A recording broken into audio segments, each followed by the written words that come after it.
G'day Sales World, Gavin Ty, founder of Sales Market Fit and Enterprise SaaS salesperson.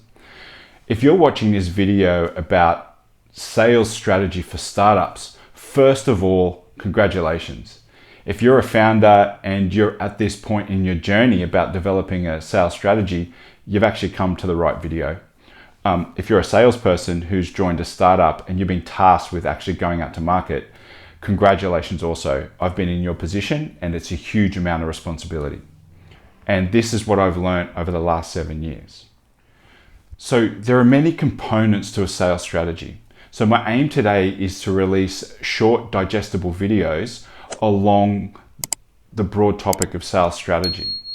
And it's aimed to help you learn key components and go and apply them and come back regularly and get new content to start adding to that framework in your business to eventually create a fantastic sales machine. So let's get into it. So when I first started at a startup, I started doing all the research and I was pointed in the direction of a go-to-market strategy. So we sat down with the founder, went through the price point, the markets we were going to enter, how we're going to do it, all the components of a go-to-market strategy. Then what happened once we spent many weeks on this. And when I approached the market, we thought all we had to do is show them, or we have all this stuff ready, they're naturally going to buy.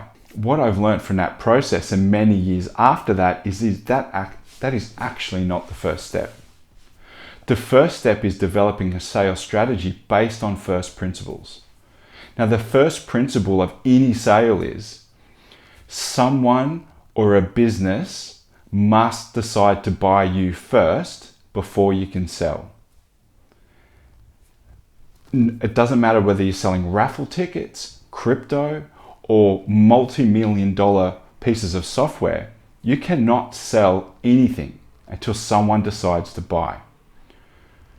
So if we unpack that a little more, how do you get someone to buy? We have to get them to want what you're selling, or we have to create demand.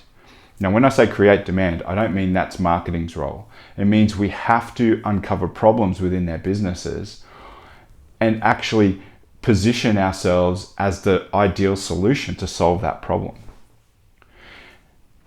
Now, when I first started as a salesperson for an enterprise SaaS company, we had almost an infinite amount of markets that we could sell to. So for this example, let's just say we have 5 markets, or if you're in a business, you have 5 markets you could potentially choose from. Could be healthcare, could be mining, could be banking. It could be a number of industries you have potential to enter. But let's say, so we could go wide.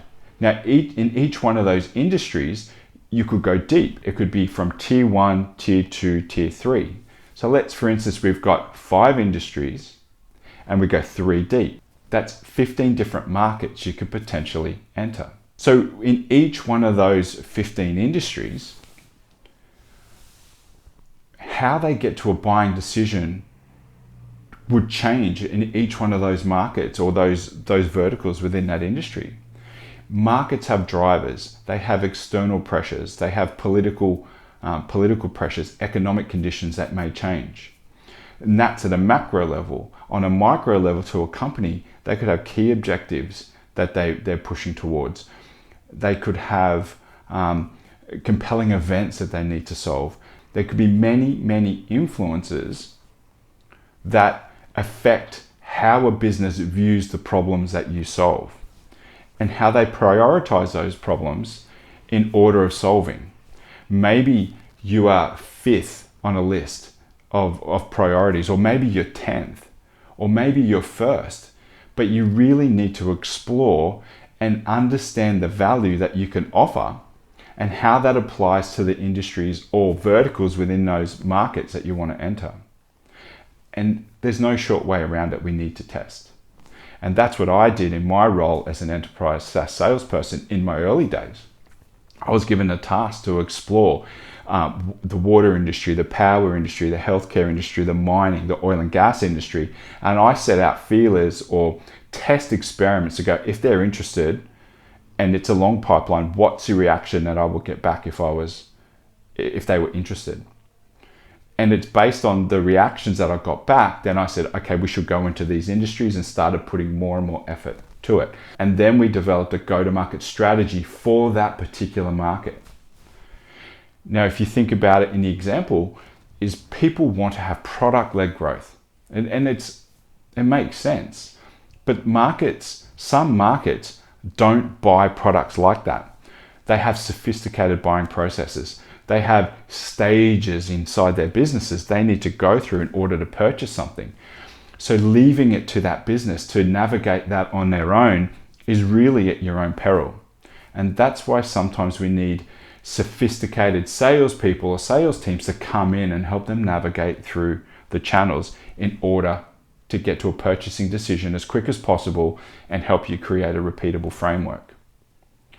And that's why the first step in creating a sales strategy is testing the market, understanding the value that you offer, the outcomes that you offer the market, and then trying to align those outcomes with the political drivers in markets or economic conditions in markets. And then secondly, tying in those outcomes to objectives inside potential businesses. And then once you can see a repeatable pattern, and then you develop your go-to-market strategy for those particular markets.